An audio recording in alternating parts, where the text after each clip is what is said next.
Oi, gente, iniciando mais um Pode Ter, na presença de Eduarda, juntamente de mim. Olá, pessoal, estou muito feliz, estou hoje aqui na minha primeira participação, né, junto com Cláudio Leide, agradeço.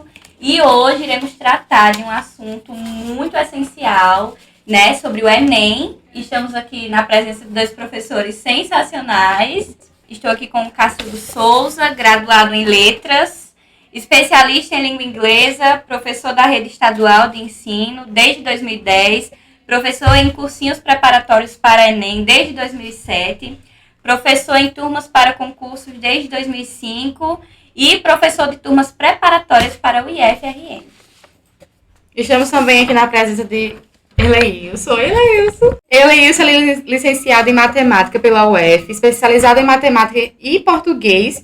Essa aqui eu não sabia.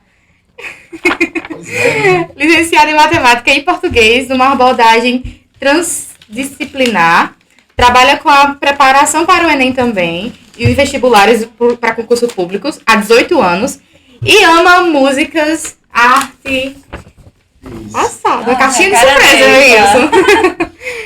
E trabalha no Tristão de Barros há 16 anos. Dos 16 anos, trabalhando aqui no Tristão, ficou 5 anos na gestão. Vamos abordar o tema sobre o Enem, que é algo que está chegando aí, está trazendo muita ansiedade para os alunos.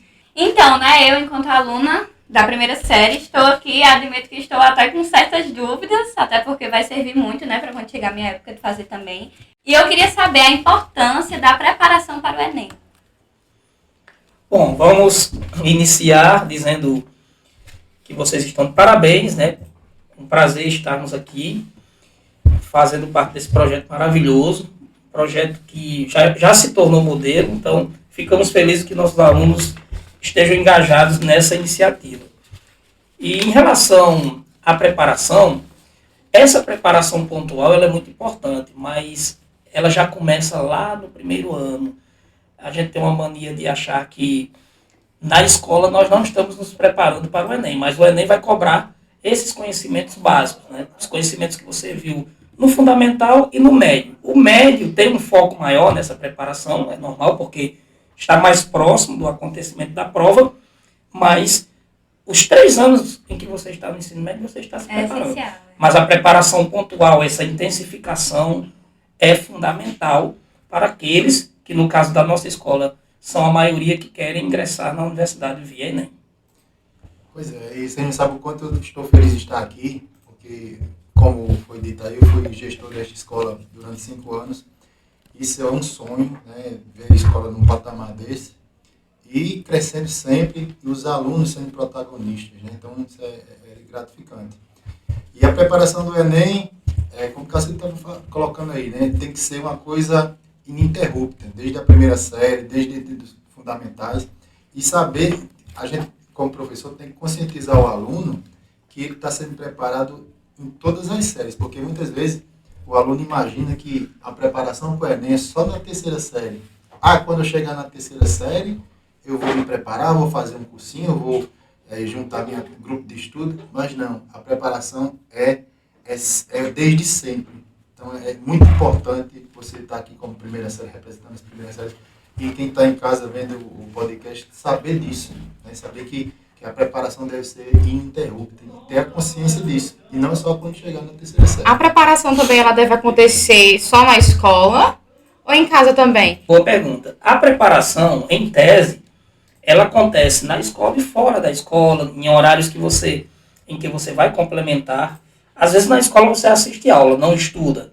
Você capta as informações e na hora que você para fazer anotações, fazer marcações, questionar, de fato você começa a estudar.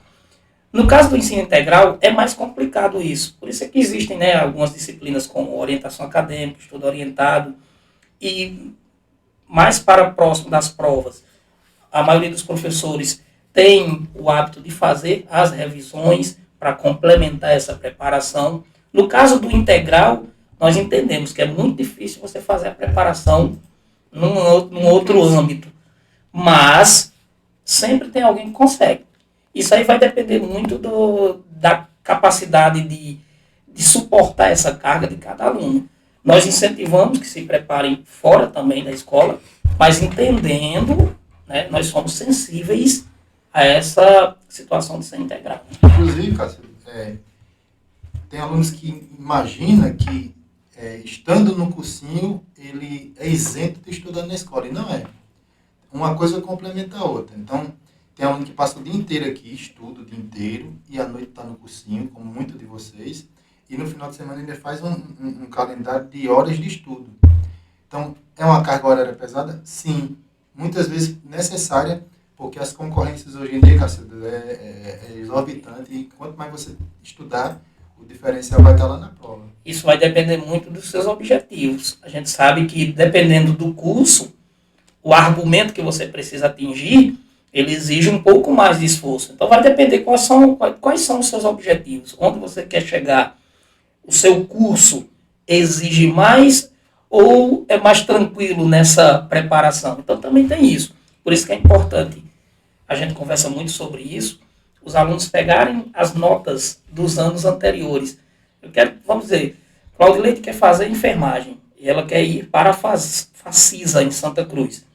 Então, ela pegar qual foi o argumento, isso dentro do grupo que ela vai concorrer, se for por cota ou se for ampla, qual foi o argumento de 2022? E aí você tem uma base de quanto você precisa atingir. Lembrando que é sempre importante aquela nota de 2022, você imaginar que ela vai subir no ano seguinte, no caso, agora 2023. Muitas vezes é melhor você abdicar de algumas coisas agora, né, enquanto você está estudando, para depois ter o sucesso, e aí você pode gozar plenamente de uma festa, de uma coisa. Muitas vezes quem está ali, não, vou para a festa, vou para aquilo, não estou dizendo que é proibido, mas muitas vezes você abdica ali para estudar e chega o sucesso e depois vai estar num curso superior e vai estar fazendo a mesma coisa, curtindo sua festa. Então é melhor você abdicar, como o professor Lucemar gosta de dizer, né? Pagar o preço para depois ter o prêmio, né? E depois você curtir. E é tudo questão de se organizar, eu acho. Eu acho que se eu fosse uma pessoa mais organizada em relação aos meus estudos, eu gostaria de matemática. Mas eu falei, não venha não. Mas eu penso muito, próximo ano eu quero ingressar em uma provinha ali.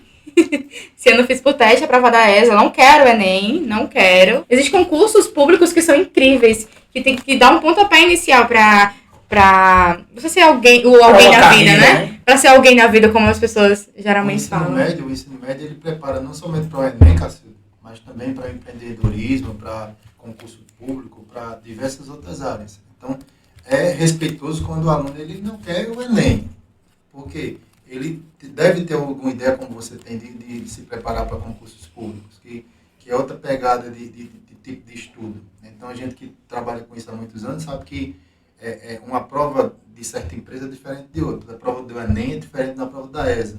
Então, a preparação deve ser específica, você que trabalha com isso também sabe muito bem dessa diferença.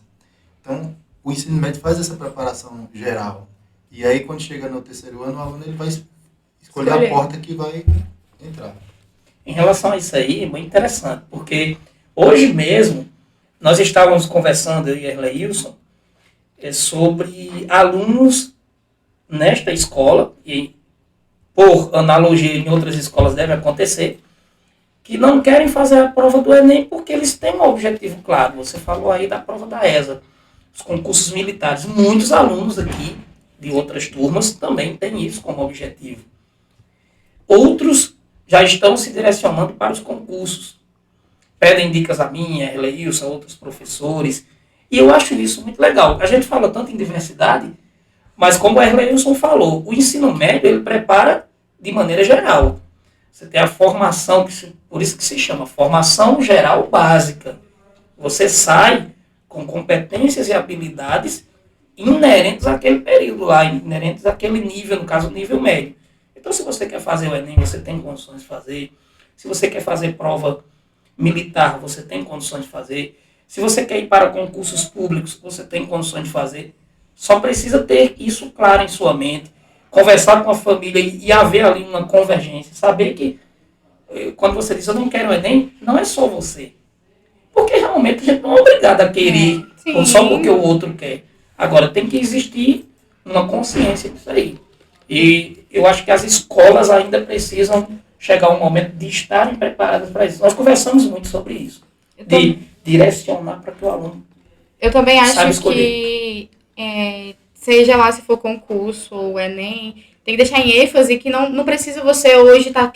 Hoje eu quero Enem, só Enem. Eu Não, acredito porque que é daquilo, amanhã- de, tipo, colocar, é isso que eu quero, é isso que eu vou querer pra minha vida. né? Amanhã você pode conhecer outra coisa que você. Eu não conhecia a ESA, eu não sabia por onde o Verdade. que era. Então eu ia na onda da minha irmã mais velha, que ela fazia Enem, eu vou na onda dela, eu quero fazer Enem também, ela não fez. Mas aí eu conheci a ESA e a prova é incrível, eu gostei demais. Então eu pretendo a ESA, mas aí daqui pra frente, se eu for fazer isso, se eu tiver outros interesses, então eu não vou me cobrar pra seguir uma coisa específica. E esse interesse por concurso público, que o Claudio está falando aqui, vem muito de nós falarmos em sala de aula, né? Sempre que surge um concurso, a gente fala em sala de aula, olha, surgiu o concurso e tal. E tem alunos que não quer uma coisa e quer outra, mas tem aluno que quer as duas coisas. Ele vai fazer o Enem e vai fazer uma prova militar. Né? Uma coisa não exclui a outra. Especiais. Já a Claudileide, ela quer focar primeiro no concurso público. Depois, quando estiver estabilizada, fazer um curso superior. Isso é o que a gente chama de plano de vida. Eu acho que você quis se referir a Alex Simão do D. Alex Simão do D, ele quer as duas coisas. Uma coisa não vai excluir a outra. Justamente. Então, o fato dele fazer os concursos que ele quer, ele pede muita dica, não exclui o fato de fazer Enem. Até porque são provas em datas diferentes, em contextos diferentes, mas também é respeitável o fato de você querer ESA. O importante é você saber o que você quer. Mas também gostei da sua fala quando diz, eu quero ESA hoje, mas eu estou aberta a mudanças, porque, e dessa idade principalmente, a gente muda muito a opinião. Sim. Porque a gente vai conhecendo, né, coisas novas. E tem aí adolescente que quer ser empreendedor, que quer vender, quer Eu vou falar sobre isso agora. né? Então, é isso. Eu tô no meu foco da ESA como um futuro, mas aí eu tô maquiando agora. E eu penso muito em, como é que eu posso dizer? Em fazer curso, em entrar mais aí dentro dessa área de beleza, de maquiagem, dessas Ou coisas. seja, de todo Sou jeito, louca pra fazer estética, curso de estética. Perfeito, quero muito. Mas aí eu também não esqueço da ESA. É uma opção. Tudo é uma opção. A gente não pode fechar a caixinha, a cabeça pra focar em uma coisa só. Mas aí alguém que está em casa pode dizer assim, Cacete, ela está pensando na ESA, mas o curso superior é importante. Sim. Ela não está excluindo. O problema aí é que, o problema não, a solução, ela com o curso superior, lá dentro da ESA, ela vai crescer né, financeiramente. Claro que a gente sabe que as melhores oportunidades, Cacete, hoje em dia, é quem tem nível superior. Né? E existem as outras opções, né? Você tem vestibulares militares. Então você já entra para aquela instituição, você entra para uma instituição militar e ao mesmo tempo já para cursar o terceiro, que a gente chamava antigamente de terceiro grau, para fazer o nível superior, né? Em nível de graduação. Então, oportunidades nós temos. Isso aí não há dúvidas.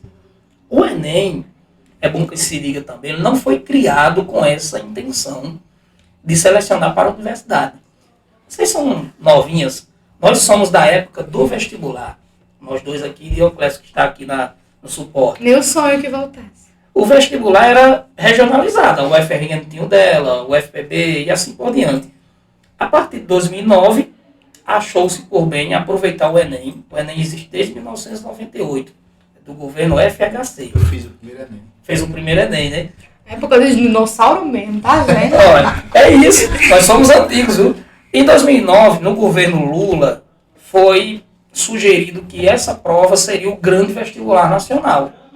Em vez de termos vestibulares locais, passamos a ter o Enem, Exame Nacional de Ensino Médio, como essa seleção nacional. Lembrando que, na época, nem todas as universidades aderiram a isso. Algumas ficaram resistentes, e aí o que é que os governos fazem com isso, quando isso acontece? Recurso, prometem recurso, injetam recurso, então as universidades começaram a aderir. E para que foi criado o Enem, professor? Olha só, Exame Nacional de Ensino Médio. O Enem, quando foi criado, você fazia o Enem e depois fazia o vestibular, se quisesse entrar para a universidade. Foi para medir o nível em que os alunos se encontravam nas suas competências e habilidades. Então, Se você não quer entrar para a universidade, não exclui você fazer o Enem e saber em que nível você se encontra. Porque ele foi originalmente criado E para tudo isso. vai servir de aprendizado também, né? Sim, você vai se exigir, vai se preparar, você vai ter um crescimento nesse período. E a principal diferença do vestibular tradicional que a gente fazia para o Enem é que, como o Cacete colocou, eram vestibulares regionais. Então, fazia o vestibular para o UFRN e só. Era mais tipo específico, né? Né? Era um local específico. Agora, o Enem, não. Eu posso colocar minha nota para qualquer universidade do Brasil. Diferente do Isso. vestibular, que eu só escolhia aquela universidade. Mas no vestibular tem, tipo assim, eu quero a área de exatas. Não, nesse aspecto era Então, igual. um só. Eu quero a área de exatas, eu vou fazer, tipo, Curso tal. a prova mais de exatas, Ou era, tipo, tudo? Porque a prova Não, também hoje é tudo, você né? fazia todas as provas objetivas, mas tinha 4 provas discursivas da área que você queria. Na segunda fase. Vamos dizer que você quisesse área biomédica. Você fazia as 8 disciplinas, português, língua estrangeira, história, todas as Sim, disciplinas. E em dias específicos, você fazia provas discursivas daquela área. Enfermagem, por exemplo, biomédica. Você teria que fazer prova discursiva de química, física, biologia, e a única que era comum a todos era português, que era a redação. Então, você tinha provas discursivas, como já anunciaram que pode acontecer no Enem futuramente. Só que como é um exame nacional, isso também pode opinar aí, eu acho que a logística ficaria muito complicada. Você corrigir provas discursivas de 3, 4 milhões de estudantes. É complicado. É difícil. Mas é o que se tem. E sobre as matérias? Tem, tipo assim, matérias específicas que a gente, enquanto aluno, a gente deve focar mais? É assim, como o Enem trabalha com todas as disciplinas, evidentemente que essa ideia do específico ainda mantém. Por exemplo, o cara vai ser engenheiro, ele tem que focar em matemática. Entendi. Não é que ele tenha que sair mal nas outras, mas ele faz a prova, normalmente, quando ele for, que é uma coisa que a gente até estava comentando também. Existe o Enem, que é o exame, é a prova. Quando sai o exame, o resultado desse exame, você vai ter processos para ingresso na universidade. Não é o Enem direto, o Enem é a prova só. Aí você tem o SISU, que é para o ingresso nas universidades públicas, depois você tem o ProUni e tem o FIES, são os 3 principais. Se você quer entrar para a engenharia, o peso maior da universidade que você quer entrar, na hora que você colocar a nota no sistema, ele já calcula, se sua nota foi, por exemplo, baixa em matemática, você já fica numa situação comprometedora para a engenharia. O aluno tem que se conhecer. Se você sabe que não se identifica com exatas, por que você vai escolher engenharia? Mas, por exemplo, fala muito sobre isso. eu já venho de novo no fato de eu sou muito mente aberta. Agora eu posso não querer Enem, mas daqui a alguns dias daqui a uns anos, no caso, Aí que você eu vai queira. para uma área que Entendeu? você Eu mais quero. tem afinidade. Tipo, pelo que eu lhe conheço, você jamais escolheria uma engenharia, porque tem muito cálculo. Nem. Exatamente. Mas aí... Cálculo me dá vontade de chorar, me dá você desespero. gosta muito de relações com o outro. Humanas. Sim. Então, cursos da área de humanas talvez fosse a melhor. Eu ia ser psicóloga. Vocês vão ver onde eu ia ser Se psicóloga. Deus Eu quiser. sou E aí, ó, apaixonada. Aí alguém que não me conhece estou esteja vendo matemática, agora mas- diz, você primeiro tem que deixar de ser doida. Tem que tratar. Você gosta muito de trabalhar com pessoas, nem parece, né? Eu falo igual o Marcos, eu não gosto muito de pessoas. Mas eu gosto de conversar, de interagir. Eu gosto dessas coisinhas. Você assim, se não situa não bem. com todo mundo. Não, mas Tem essa isso aí somos todos nós, né, humanos? privilegiado. Esses somos todos nós. eu não sei, eu tô ainda me descobrindo. Mas eu acho, entendi a essas coisas. referência. Entendeu? Entendi. Eu tô me descobrindo ainda, tenho meus gostos diferentes. Nessa idade, né? É. Eu acho importante ela estar aqui da primeira série para vivenciar tudo isso, né? E saber que o processo não começa agora no terceiro. É um processo, Não, como a gente falou no E início, por né? mais que eu esteja no primeiro, eu já fico naquela ansiedade, já imaginando como é que Quando vai vai ser ser. pra mim isso. justamente. Mas é legal isso. E eu acho que os jovens falam como uma que a gente se cobra muito. A gente costuma dizer, Helênis, que vocês nascem para o mundo depois que terminam o ensino médio. Porque até então vocês não estão interferindo na vida de ninguém. Vocês não estão interferindo de maneira direta na vida de ninguém. Como é que se interfere na vida de alguém? Você entrou para a universidade, já começa a interferir, porque você vai estar ali num ambiente em que a pesquisa é fluente. Mesmo quando você acha que não está interferindo em nada, está. Porque até os trabalhos e as atividades que os professores passam para vocês, muitas vezes, sem dizer, é objeto de investigação de alguma coisa que vai interferir na vida de alguém. Se você não entra para a universidade e vai trabalhar, você vai atender pessoas, você vai prestar serviço, você vai interferir na vida das pessoas. Então, Sim. vocês nascem basicamente depois do ensino médio. Também acho. Essa fase que vocês têm de o que é que eu vou ser? Será que vai dar certo? É inerente da idade, também tem a questão dessa transição de você estar saindo da fase de criança, você nem é criança, mas nem é adulto, você está nessa transição. No meio. Aí fica esse turbilhão na mente, nós passamos por isso. É meio confuso. Confuso, e ao mesmo tempo você tem que tomar decisões importantes, como, por exemplo, escolher um curso, né? Participar de um processo seletivo, aonde vai decidir tua vida o próximo Aí já ano. vem o peso também de e se eu não passar, e se não Nossa, der é certo, e muito se o meu isso. plano que eu estou planejando minha vida inteira não der certo. Às vezes a gente antecipa. Aí vem a as etapas, né? cobrança. Se você, por exemplo, sistematizar, não é fácil fazer isso. Não pensar no se, porque o se é depois. Sim. Você tem que pensar no que você pode fazer antes. O que é que eu posso fazer para realizar a melhor prova possível?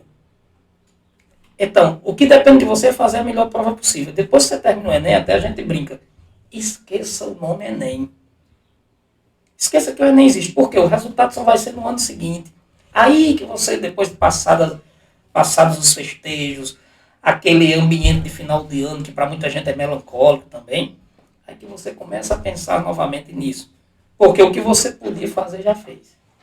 Então, eu vejo as pessoas muito desesperadas. Sim. Na área de leiros matemática, que são 45 questões de matemática. É porque é uma Eita área Deus. sozinha, né? Matemática. Eu fiz 12 não, 14, quase chorando na ESA, E aí, como desesperada. em matemática é importante que você tenha frisado isso, porque os alunos chegam dizendo, você foi tem questões muito difíceis, tem questões que eu não sei nem ler, tem questões do texto muito grande, mas aí tem aquela questão, Cacete, do TRI, né, que é a teoria de resposta ao item. Se você seguir aquele padrão que a gente sempre fala em sala de aula, mesmo não fazendo a pontuação, mesmo não fazendo as 45, fazendo 21, 22, 23 questões, tua nota vai lá para cima exatamente pelo coeficiente que o Enem aborda sobre o TRI, daquela sequência de fáceis, médias e difíceis. Não perca tempo numa questão que você não sabe de jeito nenhum. Não, eu vou resolver porque eu sou fera. Não faça isso não. Pule. Vá para os que você sabe. Sempre tem, toda prova de Enem tem aquela questão que todo mundo faz. Mas aí a pessoa perde tempo naquela que é mais difícil e acaba perdendo até as fáceis. Então essas são dicas que a gente dá em sala de aula todos os dias. E o TRI é um sistema que ele... O que é que ele identifica? Eduardo Barreto fez uma questão dificílima e acertou. Aí a próxima é facílima, ela errou. A nota dela despenca, porque foi comprovado que foi um chute. Porque, por uma questão lógica, as questões mais difíceis, você tem que ter mais dificuldade. Como o contrário também. Quando acontece esse processo inverso, o sistema vai identificar que aquilo não foi consciente. E isso interfere na sua nota final. Veja como é uma convergência aí de fatores para que sua nota seja consolidada. Né? E aí não é obrigado você fazer uma pontuação, vou fazer 35 em matemática, 40, não. Se você seguir o padrão, e aí eu estou falando de matemática, mas o TRI se aplica A a todas as áreas. Né? Seguindo esse padrão, sua nota vai ser uma nota legal. Você pode fazer a mesma pontuação em termos de número de questão de Eduarda, mas Eduarda seguiu o padrão do TRI e você não. Sendo a mesma pontuação em termos de número de questão, ela vai ficar com a nota mais alta porque ela seguiu o padrão do TRI e você vai ficar com a nota baixa. Então são essas dicas que a gente dá em sala de todos os dias e que é isso que os alunos têm que colocar na cabeça. Não perder tempo em questões que são exorbitantemente difíceis. Pule. Depois você volta ali, se não sabe de jeito nenhum, aí você chuta. São estratégias. Em relação à redação, né, que acho que é o foco maior do Enem. Redação e matemática, mas a redação... Isso sempre foi. Português e matemática sempre foi o auge assim, do Enem, mas a redação é o que deixa os alunos tudo né, como é que eu posso dizer, nervosos, apreensivos. Olha só, desde o vestibular, que a redação é um terror de muita gente. Com o Enem isso talvez tenha se intensificado, mas eu acho assim, o Enem em relação ao texto, ele é menos dinâmico do que era o vestibular normal, porque você tinha a redação, na parte de língua portuguesa, mas ainda tinha 3 ou 4 questões discursivas. Então não era só o texto era uma das questões discursivas. Hoje você tem, e você também não sabia que jeito viria, poderia ser um texto narrativo, poderia ser um artigo de opinião, poderia ser um parágrafo argumentativo, a Compé, na época que realizava a prova da UFRN, já fez. Não é nem não. Desde 1998 é aquele texto, o texto dissertativo argumentativo. Então você tem como pegar desde 98 até 2022 e ver quais são as temáticas cobradas e até treinar aquele padrão. A redação é um terror porque a gente tem aí uma causa-consequência. Normalmente, os brasileiros, isso estatisticamente comprovado, não gostam de ler. Ninguém faz um texto com conteúdo se você não tem bagagem. A bagagem é difícil. Eu não gosto muito de ler mesmo, não. É claro que só a leitura não resolve. É a leitura acompanhada da prática para você colocar aquilo que está na leitura, né, usar aquela, vamos dizer, matéria-prima. Sim. Mas, se você dissesse qual é a dica para quem vai fazer a redação do Enem? Quem passou o ano todinho sem fazer nenhum texto é mais difícil agora, faltando pouco mais de um mês. É mais difícil. Pouco mais de um mês, não. Pouco menos de um mês. 16 dias. Dia 5 de novembro, 5 e 12 de novembro. Que nós temos de domingo agora 14 dias para lá, a primeira prova. Então, assim, é mais complicado fazer milagre em 15 dias. Agora, para aqueles que vêm desde o início do ano, olhando as estruturas, a principal coisa aí que a gente estava falando aqui, quando você disse que ia falar sobre redação, eu estava adivinhando. Heleus falou sobre não perder tempo. Uma das coisas que mais reprovam o aluno na redação do Enem é o tempo. Vocês já viram aquela dica lá, que não pode ter abaixo de 8 linhas? Vocês acham mesmo que a pessoa que tem um tempo, ela não consegue fazer mais de 8 linhas? Ela consegue fazer muito mais. Ali é para dizer, se não deu tempo você fazer e você não conseguiu nem as 8 linhas, você está eliminado. E muita gente tem condições de fazer um bom texto, mas não usa bem o tempo e acaba sendo eliminado na redação. Cacete, você aconselha a fazer a redação primeiro e depois a prova? Ou fazer metade da prova e começa a redação, depois para e... Como é que você acha assim? Vamos criar um canal de cortes, aí esse tipo de pergunta fica o corte, né? Pergunta muito boa. Olha só, fazer a redação antes de tudo, talvez você não tenha embasamento, porque há textos que podem estar relacionados ao tema da redação que estão na prova objetiva. Uhum. Fazer a redação no final é suicídio. Porque se der errado, você não tem tempo de retornar e você zera, pode zerar. O que é que eu aconselho? Dá uma olhada geral na prova, em especial de linguagens, olha lá por cima, aí olha a proposta de redação, aí você pode começar a redação. Fazer aquela analisada antes. Dar uma analisada, ver quais são os textos motivadores da proposta de redação. E aí você tenta fazer. Mas depois de fazer isso, aí eu aconselho ir para a redação. A redação não pode ser colocada no final. Mas também fazê-la no início de tudo pode ser comprometedor por você ainda não ter base. Você chegou na hora da prova, já vai direto para a redação. Tá aqui que você mature as ideias, então é bom dar uma olhada, dar uma relaxada, uma respirada. Fica a redação ali no meio termo. Fica no meio da prova. Então, digamos que pega de português primeiro. Dá uma olhada, não precisa resolver. Dá uma olhada, se matou na questão de primeira, vai lá e responde. E se o texto que está na prova de língua portuguesa, para interpretação, tem a ver com a proposta de redação. Quando eu fui fazer minha redação da ESA, eu pensei muito no pensamento, eu tive muito pensamento de tipo, vai que tem alguma coisa no decorrer da prova que eu consiga usar e jogar na minha redação. E aí, foi aí que eu me perdi. Porque eu tinha que entregar a prova de 5 horas. E era 4 horas, eu estava terminando a prova. Olha o tempo, né, Leis? Aí eu, meu Deus do céu, eu vou chorar. Aí o sargento, ele falava muito assim, tenham paciência, tenham calma, relaxem, vocês conseguem, vocês vão conseguir entregar pra você que vocês vão entregar. Aí eu, não vou não. Eu não vou não. E aí, tipo, aquilo palpitou muito meu coração. Eu acho que eu saí azul de lá, roxa. Porque eu fiquei desesperada. Porque era 1 hora pra eu terminar. E ainda faltava um pouquinho do gabarito. Eu, meu Deus, eu vou... Então, tipo, em relação à experiência, eu acho muito legal quando a gente faz a prova por experiência. Por isso que quem é do primeiro ano não pode deixar Sim. pra fazer a prova. São 180 questões. Pronto, você está comprovando o que a gente disse. Né? Sim, sim. Eu nunca tinha feito uma prova assim. Eu sempre me recusei fazendo, então eu não tinha feito, nunca tive nenhuma experiência pra, tipo, de horário de prova. E eu pensei assim, a minha prova era só 50 questões.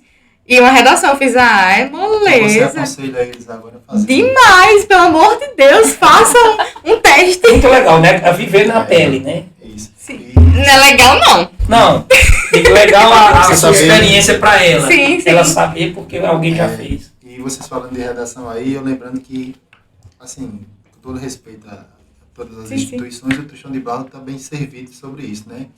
Com o professor Josir na primeira série. Com certeza, a gente está trabalhando muito isso de redação.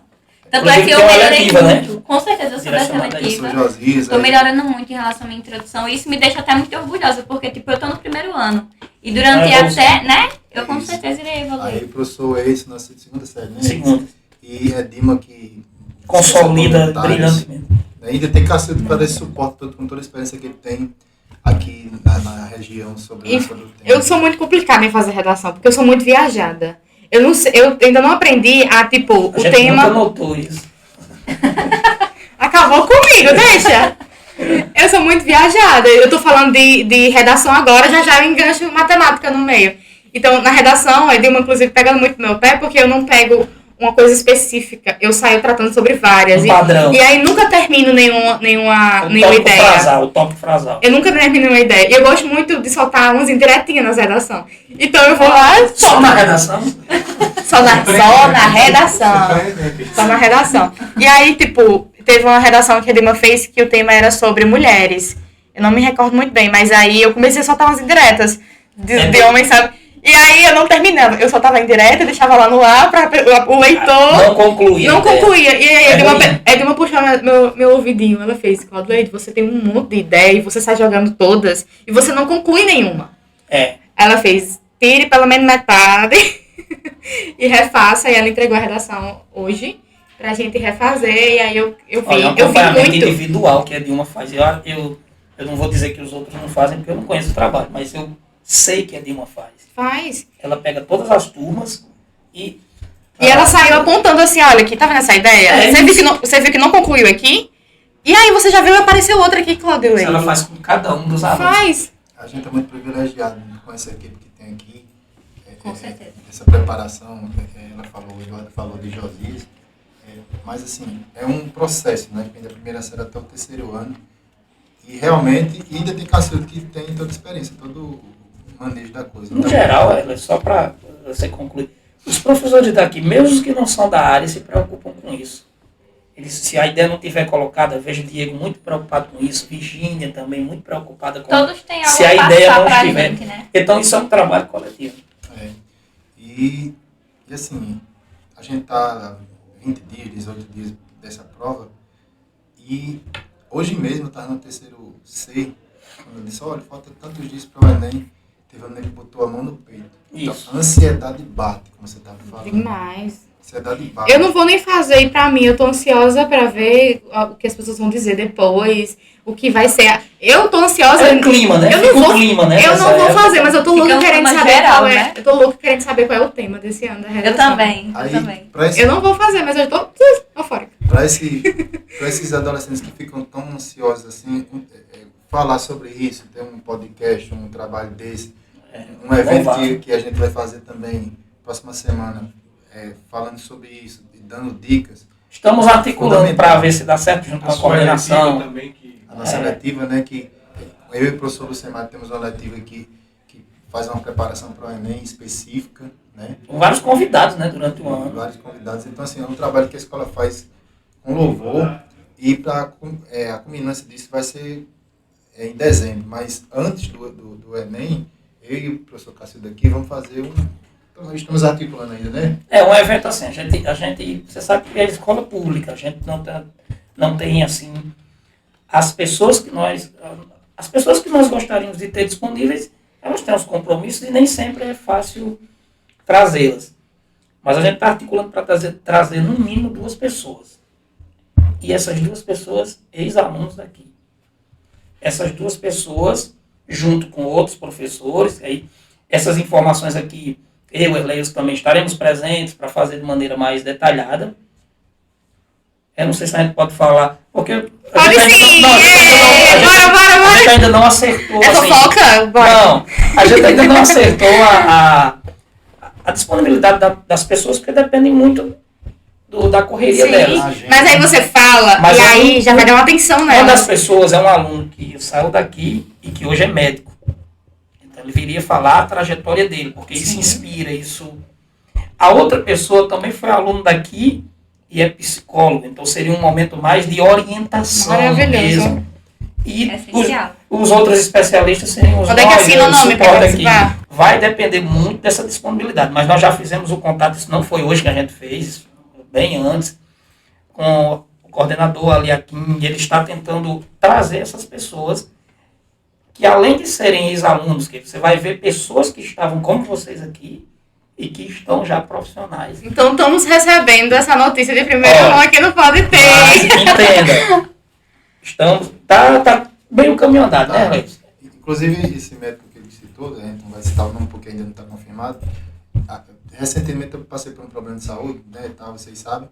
E quando eu cheguei lá, ele foi quem me atendeu e disse: você cuidou de mim, hoje eu estou cuidando de você. Eu digo: pronto, você vai me fazer infartar de novo, de emoção, né? Então é uma coisa emocionante, o cara que foi nosso aluno, hoje está lá cuidando das pessoas, salvando vidas. Talvez ele não confirmou ainda, mas a agenda, vocês sabem, de médico Sim. Acho que o psicólogo tá quase confirmado, né? Vai ser só uma questão do dia. E ele foi nosso aluno aqui e acho que o momento com o psicólogo para essa atenção é fundamental. Com certeza. E falando um pouquinho sobre o fato de escutar os alunos, junto com a TVTB, a gente entrevistou 2 alunos de Tristão, foram entrevistados pela TVTB e vamos ouvir deles agora. Olá, de acordo com suas expectativas, como você acha que ocorrerá o Enem? Bom, assim como todo ano, o Enem será desafiador, né? Ele sempre foi muito desafiador e não será diferente esse ano. Minhas expectativas estão que eu possa ter um bom desempenho acerca de tudo que eu estudei esse ano, pôr em prática tudo que os professores repassaram para eu poder obter esse bom resultado, né? Em qual área da prova você mais se assegura? Bom, a área que eu mais me asseguro é, sem sombra de dúvidas, a área de matemática e de exatas, né? Que foi onde, no ano passado, eu fiz o Enem para treinar e eu obtive uma nota boa. Foi onde eu tive essa melhor nota. De modo geral, eu estou mais seguro para fazer não só a questão da prova de matemática e as questões de exatas, como também as respostas objetivas no geral. E, por último, qual graduação você pretende fazer independente de sua nota? Sem sombra de dúvidas, a área de informática. E uma graduação que eu pretendo fazer muito é programação e também, no futuro, engenharia de software. Uma dessas duas, para mim, sem sombra de dúvidas, é a que eu mais pretendo me graduar. Certo, obrigado. Estamos aqui com outra aluna do 3º ano. De acordo com suas expectativas, como você acha que ocorrerá o Enem? Para mim, o Enem ocorrerá de uma forma assim, tranquila, assim, eu estou super segura. Em qual área da prova você mais se assegura? Eu me asseguro muito na área de linguagens. Qual graduação você pretende fazer independente de sua nota? Química. Ótimo, obrigado. E foi isso, a entrevista da TVTB. Inclusive, passando para avisar que eles vão estar aqui nos ajudando. Vai ser um projeto, digamos que em um só. A gente parabenizou pelo podcast, mas pelo setor de comunicação em geral da escola. Porque você tem um podcast hoje, mas tem a TVTB, você tem um trabalho que já é feito há muito tempo. A gente teve, por exemplo, no São João, os meninos entrevistando nesse mesmo projeto, fazendo... É um projeto que pode inspirar, inclusive, futuros jornalistas. E você tem... Parece que a escola respira comunicação mesmo. Eu acho isso muito importante. Professores engajados à frente disso, né? O professor Josias. Josias. O que também está aqui com a gente. sempre engajado nesse sucesso que está acontecendo. Inclusive, agradecendo ao Josias por ter se disponibilizado à TVTB para participar junto conosco aqui. Agradecer a Dioclés também por toda a disponibilidade e todo o desempenho para tornar esse projeto possível. O trabalho que ele tem para fazer essa edição toda. Ele que lute. Inclusive, eu falo várias coisas para ele ter que ter trabalho para voltar. Pessoal, vocês estão vendo aí tudo bonitinho, editado, mas vocês não imaginam que O que é por trás. Todas as coisas que eu falo que ele precisa cortar, porque senão eu sou suspensa da escola. o reboco que teve que ser feito em cima da casa lá bruta, né? E sobre os meninos, rapaz, que falaram aí, Alan Jackson, é um menino muito seguro, muito bom aluno, ele realmente é bom na disciplina de matemática. Imagino que ele deva conseguir a nota suficiente para entrar nos cursos que ele quer. É um aluno bem aplicado e enfim, ele está se preparando bem. Maria Júlia também. Ótima aluna, Maria Júlia, excelente. Muito elogiada nos conselhos de classe. Tá? Assim, a gente está elogiando esses 2 alunos, a gente quer dizer que isso se estende a vários outros alunos. Como nós estamos trabalhando com pessoas e a condição humana é uma coisa muito complexa, pode ser que tenha alunos que ainda não estejam nesse ritmo, nesse patamar de consciência. Então, para que serve a escola? Para tentar trazê-los. Então, quando a gente elogia, a gente não está excluindo os demais. A gente está dizendo que estes aí chegaram naquele nível que a gente quer que todos cheguem. E Alan Jackson e Maria Júlia são apenas 2 desses vários alunos bons que nós temos. A história mostra, acabei de falar, que a gente tem vários ex-alunos aí atuando no mercado e que saíram daqui, desta escola, deste mesmo local. Foram alunos, o médico que a gente falou foi aluno de Erlailson, chegou a ser meu aluno em cursinho. E o outro foi aluno dos 2. Então, assim, nós estamos sempre tendo pessoas que representam bem a escola. E eu acho que eles servem de inspiração para vocês, que ainda vão conseguir o espaço de vocês. Sim. E falando em números, né? Eu gosto de falar em números. Você é professor de matemática. Os cacetos tem uma veia dos cálculos também, viu? Aí, sabe, É bom, isso faz parte da nossa vida, não tem como excluir. Nas monitorias de trabalha com moda. Se eu puder excluir, né, eu dou um jeitinho. Você vai maquiar, você vai mexer com finanças, com dinheiro, não tem como. Na realidade, eu não sei do que o caceto não gosta. Mas, enfim. Desde 2011, né? Que a gente, todos os anos, o caceto Resultado de 2011 para cá. Fica à frente. Daí uma ideia que foi de nós 2, mas depois ele ficou só nessa contagem. A Estatística, né? Lista e estatística de aprovações da escola. E essa lista, desde então, vem crescendo muito. E interessante que isso passou também a fazer com que os alunos ficassem empolgados em aparecer o nome na lista. Eu quero ter meu nome na lista e tal. Quem quer fazer o Enem? E não só isso, Alex, como nós sabemos, isso aí eu vou falar de maneira muito positiva, inspirou outras escolas a fazerem também o mesmo. A terem orgulho de mostrar que seus estudantes estão conseguindo. E aí, de novo, volta. Na hora que a gente mostra essa lista, isso é para servir para aqueles que não conseguiram de inspiração. Eu cheguei aqui em 2010. Erleilson já estava aqui. Erleilson, inclusive, articulou para que eu viesse para cá. E quando eu cheguei aqui, Erleilson tinha uma vontade muito grande de a escola focar no Enem. Porque até então a escola sempre teve muitos projetos, mas existem os carros-chefes, né, de cada época. E desta época para cá, a gente não ficou um ano sem fazer a estatística. A gente tem o maior orgulho de dizer, fulano conseguiu, a escola conseguiu essa algumas aprovações. estatística é aquela postagenzinha na rede social. Que agora a gente nota, tem, nos últimos tempos a gente tem tido o apoio de Dioclésio, que ele faz a arte com a foto dos meninos, Sim, com as notas, com o curso de aprovação. O que eu não acho legal, te interrompendo, é que preza muito o fato da redação, né? Mas isso aí é uma cultura que nem foi a escola que criou. Uma vez eu e a Erleilson conversando sobre isso. Eu falo na sala. Ele fala na sala. Porque assim, às vezes sai a nota da redação, as escolas publicam, e aí a gente entra, como é que a gente diz entra na onda? É porque assim, eu concordo com você, a redação sozinha não vai resolver, mas, vamos dizer, outras escolas publicam, do mesmo modo como nós começamos a publicar e outras escolas, os meninos começaram a dizer, por que no Tristão publica e aqui não? Se nós, por exemplo, não publicarmos a nota da redação, os alunos que tiveram esse desempenho, eles vão se sentir excluídos. É tipo costume. Então, assim, é uma maneira de... Ele sabe que não garante a aprovação, mas é uma maneira de melhorar a autoestima. E uma coisa importante, a gente não escolhe as redações mais altas. Aí isso aqui talvez seja só no Tristão de Barros. A gente coloca, o Clécio sabe, o Leilson sabe, você teve o seu desempenho na redação, você quer que divulgue, a escola divulga. Se para você aquela nota foi importante, porque cada um é diferente. Mas né? aí isso também não podia funcionar na matemática, não? Por exemplo, Sim, eu sou concordo. exemplo, eu sou ruim, eu sou Concordo. ruim em português. Deus me livre, Deus me livre. Mas eu sou ruim em português, mas eu sou boa em matemática. E eu quero que a nota de matemática que seja exposta. Isso é uma ideia legal. O ano passado mesmo a gente teve que tirar algumas postagens de alunos.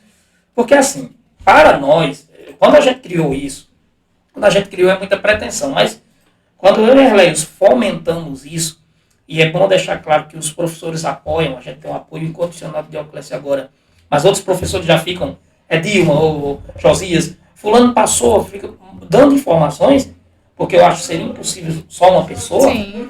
E quando a gente faz isso, a gente está promovendo o entusiasmo do aluno, a autoestima dele vai ressaltar. melhorar, é importante demais. E querendo ou não, é o nosso trabalho. Porque o médico divulga o trabalho dele, o advogado divulga o trabalho dele. O comerciante é o primeiro a fazer isso. Vendendo peixe, né? Digamos Mas assim. parece que quando o professor e escola fazem, parece que é um crime, né? Há muito tempo que nós somos a escola que mais aprova ensino médio em Currais Novos. Isso aí, o bom é que não é opinativo, é fato. Não é, eu É acho número. que... É número. E a gente não diz isso com soberba, não. A gente diz isso com orgulho que os nossos alunos consigam entender as propostas que a gente faz para eles. Complementando isso, Elias falou que vem crescendo a lista. Até agora, esse ano, 2023, Elias, passam de 500 alunos aprovados em 13 anos. Isso dá uma média de 42, 43 alunos por ano. Diversos cursos Diversos das cursos. universidades. Agora, é claro, tem aluno que vai para o curso, para determinado curso, não se identifica, pode ser que ele tranque. Isso aí não é a realidade do Tristão, é a realidade do Brasil, porque o Enem provocou isso, o novo modelo. Mas o que a gente tem que entender é o seguinte, se for feita uma estatística, vamos dizer, alunos líquidos, aqueles que conseguiram terminar, entrar na universidade, é muita coisa, inclusive esses que a gente citou. Então, a escola dá a condição. Porque se o menino fica ou não no cursinho, no curso, na área que ele escolheu, isso é uma coisa dele não se identificar. Mas isso não tira a capacidade que ele teve de passar na prova. E quem é que oferece esse suporte? A escola. Aí isso aqui é legal, sabe? O Brasil deveria oferecer vagas de universidade para todos os estudantes. Independente de prova ou não, né? Independente de prova, não. Na realidade, não só o Brasil, o mundo inteiro. O curso superior deveria ter acesso a todos. Mas não é possível, porque não tem universidades suficientes. Então, o que é que se faz? Um processo seletivo. Cada país adota o seu. O Brasil adotou o Enem. Né? É justo? Talvez não. Ou não, como você está dizendo. Mas é o que temos para o momento. Nos Estados Unidos, o processo de entrada, de inserção de cursos superiores é outro. Vocês devem lembrar, ele que me puxou para esse mundo de cursinhos e tudo. Lá na Paraíba a gente tinha o PSS. Isso. Eram os 3 anos que processo somavam. seriado. Então, o aluno pega a nota da primeira série, as notas da primeira série e inseria no sistema, as notas da segunda, inseria no sistema e as notas da terceira. O melhor conjunto de notas do ensino médio dava inserção na universidade. Isso quando era o vestibular tradicional. Aí como virou Enem, isso acabou. Acabou. Mas era uma ideia perfeita essa ideia. Era ótimo. Era PSS mesmo que chamava. E por que eu acho legal? Porque o cara já entrava no primeiro ano dizendo, eu preciso da nota este ano, não é no terceiro, Isso. não é numa prova da Eu Enem. preciso estar pronto agora, não é daqui a Agora. 3 anos. Então, era uma ideia que eu achava legal, inclusive Eu também. Eu tinha isolado lá em Santa Cruz, que a gente preparava para o PSS. Essa escola eu trabalhei lá no cursinho e ele preparava especificamente para isso. A gente preparava para o PSS. Então a gente recebia alunos da Paraíba, dali de Santa Cruz, de toda a região, para preparar para o ensino médio, para questões do ensino médio. Então, ao final do ensino médio, aquelas notas eram inseridas e no final do processo, as melhores eram aproveitadas para ser inseridas no ensino superior. Porque isso não Ah, meu volta. Deus, isso Né? deveria E prosseguir. Agora, acho assim, a gente deve estar caminhando, eu não sei, com essas mudanças que vão e voltam, esse novo ensino médio que é um problemão. Se tem uma coisa que a gente apoia vocês é nessa... Isso aí é um problemão, esse formato, com trilhas e tal. As pessoas que criaram isso talvez não tenham... Talvez não. Certamente não têm vivência prática em escola, em sala de aula. Mas isso é Deixa uma outra- em off, deixa em Outra off. história. porque assim, a carga que vocês recebem é muito grande. E nós sabemos disso. A gente discute isso no conselho de classe. Porque fica a impressão, né, que o conselho é só para Só pra criticar. chicotar. Não é. A gente disputa a aprendizagem. Por que esse aluno não evoluiu? O que é que precisa para evoluir essa turma? E uma das coisas discutidas é esse novo Enem. Com essas mudanças, eu creio que nós estamos caminhando para daqui a uns dias isso ser revisto. Esse processo do Enem, do jeito que eu acredito que eles está com os dias contados. Porque há muitas propostas de mudança. Eu acho que já passou o tempo que deveria passar. Deu certo durante um tempo. Eu acho que hoje já começou a ficar mais... Ficou muito repetitivo, né? Então, pode ser que a gente tenha mudanças. Alguma mudança vai haver. Tomara que não seja para pior. E é um processo físico, porque você fica cansado a tarde inteira, assim, mudando de lugar. Pedagógico, você tem que estar preparado. E psicológico. Com certeza. O aluno entra fora da perna. Então, são 3 vertentes que o aluno tem que estar preparado. E aí? Né? Como que se prepara? As professores têm que dar suporte psicológico, sem ser psicólogo. Tem que dar o pedagógico, Isso. que é a obrigação da gente. E ainda dar dicas de como se comportar para não ficar cansado. Você imagina como é que Pesado, isso? né? Para todos. Então, quando você... E triste ao mesmo tempo, né? Porque Vou dizer uma verdade aqui. Eu disse isso já em sala, vou dizer aqui publicamente. Eu gosto. Pode ser que seja contraditório, mas eu não sei. 2 coisas. Eu sou exigente, né? Tá mais do que claro. Não. Nós somos exigentes. Mas, assim, Eu não sou enjoada. Mas eu vou dizer o seguinte. Tá mais do que claro que eu tenho quase certeza que eu não conseguiria. Uma era passar a tarde inteira fazendo 90 questões e mais uma redação. E ainda ir no outro domingo. Esse eu não conseguiria, talvez, com a minha hiperatividade, vamos dizer assim. E a outra é, alguém que escutar vai dizer que eu estou remando contra a maré. Eu não sei se eu, Cacildo Souza, me identificaria com o ensino integral. Eu estou falando de Como sinceridade. aluno, Sim, de passar o dia todo. Eu não sei se eu, da natureza que eu tenho, você me conhece bem, sabe? Sou meio agitado, eu não sei se eu teria condições. Então, quando eu vejo um menino não se identificando, eu quero que ele venha para a minha escola, eu quero que a gente esteja com matrícula, é esse o nosso trabalho. Mas quando o menino não se identifica, nós entendemos. A gente conversa muito sobre isso. E eu acho legal as outras escolas oferecerem outra a modalidade, opção. a opção. Né? Por exemplo, aqui no Tristão, acho que no Capitão também é integral.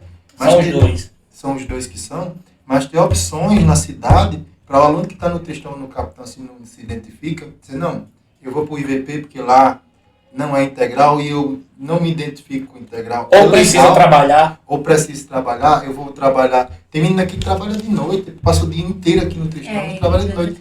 Então, se, por exemplo, no IVP tiver só um período, para esse menino vai ser melhor. Então, eu defendo que... Mas eu assim acho que, também. tipo, a gente só sabe dessas situações porque a gente sente na pele. E parece que quando a gente fala isso, fica como... Ah, que é isso, o mundo acaba. Não, a verdade, quem está numa escola, seja aluno, professor, os profissionais como o Dioclésio, que está o tempo todo, inclusive agora se dividindo entre o podcast e o laboratório, essas pessoas conhecem os seus alunos, conhecem o seu público, a sua clientela, As e dificuldades. sabem das dificuldades. E muitas vezes, de fato, essas pessoas que criam não sabem. Elas não sabem. Então, assim, às vezes a gente poderia dizer que é maldade, às vezes não é maldade, é ignorância mesmo, desconhecimento, porque a gente tem que entender que existem 2 tipos de ignorância. Existe a ignorância teórica, nós professores, profissionais, temos a obrigação de saber as teorias, inclusive a gente vê isso na universidade, para estarmos aqui, a gente faz um concurso, então as teorias, mas existem aqueles que são os ignorantes da prática, que só leem os livros e não tentam, pelo menos, verificar se aquilo que está na literatura, como é que aquilo se processa na prática. Isso não é só na educação, isso é em vários âmbitos. E depois que as pessoas não interpretem que eu sou a favor do não conhecimento, né? Isso não tem nada a ver. Mas acho que os conhecimentos são diversos. O conhecimento prático é fundamental. Por exemplo, vocês não estão em sala de aula agora, aí muita gente que não conhece acha que vocês estão... Inclusive, explanando aqui, pode deixar, não corta não. Vai cortar. Corta não. Ele A gente podia ganhar uma notinha extra pra estar aqui. Nem que seja uma nota qualitativa, tipo um 5, um ponto, um 5. Não, 5 é muito, né? Ah, eu gosto de Mas a gente qualidade. pode estudar um incentivo, sim. Eu não veria como Porque, tipo absurdo, assim, não. é complicado. Porque assim, se a gente incentiva para o menino ir desfilar, eu acho que... Mas Segunda-feira a gente tem como é não, hora de atividade. vamos discutir Eu vou as falar estratégias. sobre isso, a gente vai falar sobre isso, porque isso aqui também é pedagógico. Então foi isso. Hoje tivemos a presença desses dois profissionais incríveis aqui do Tristão, falando sobre o Enem, também sobre um projeto deles, né, que eles jogaram aqui. Então perturbem eles bastante para eles colocarem em prática. E agradecer também aos alunos da TVTB, que em parceria com o Pode Ter, nos ajudar e vai participar também em outros programas aí pra frente. E é isso, pessoal. Nos sigam no nosso canal no YouTube, sigam nossas redes sociais também no Instagram, do nosso Pode Ter, que lá vocês vão acompanhar todas as informações certinho. Vamos agora para as considerações finais. Eu fico muito feliz e honrado por ter recebido o convite. Quando o Dioclésio falou conosco, nós já aceitamos prontamente falar de um tema tão importante como o Enem e outras situações interligadas, né? E estar aqui com o meu parceiro, Erleilson, que desde muito tempo atrás a gente já caminha juntos nessa A sua ideia do panelinha. Enem. É a ideia do Enem e essa ideia desses projetos, a gente tem muita coisa em comum. E então acho que foi, assim, espero que as pessoas aproveitem e apreciem bastante. É um prazer estar aqui, né, com vocês, saber que um projeto desse tem inspirado outros alunos também, e falar de um tema que a gente gosta, como o Cacito falou, a gente tem uma parceria de quase 20 anos, juntos, trabalhando juntos, então a gente se sente em casa para falar sobre esse tema e ainda mais com vocês. E, Cacito, pode vender o peixe, né, aqui. Quem quiser nos seguir nas redes sociais, tem o Instagram, @professor Cacildo Souza, canal no YouTube também, Professor Cacildo Souza, e o antigo Facebook também, tudo Professor Cacildo Souza. Ele segue de volta, tá? E o Pode meu seguir ele. E o Com meu é certeza. só o @Erleilson. Só tem eu no mundo mesmo com esse nome. Pode ser. Então foi isso, gente. Até a próxima. Até o nosso próximo Pode Ter. E é isso. Tchau.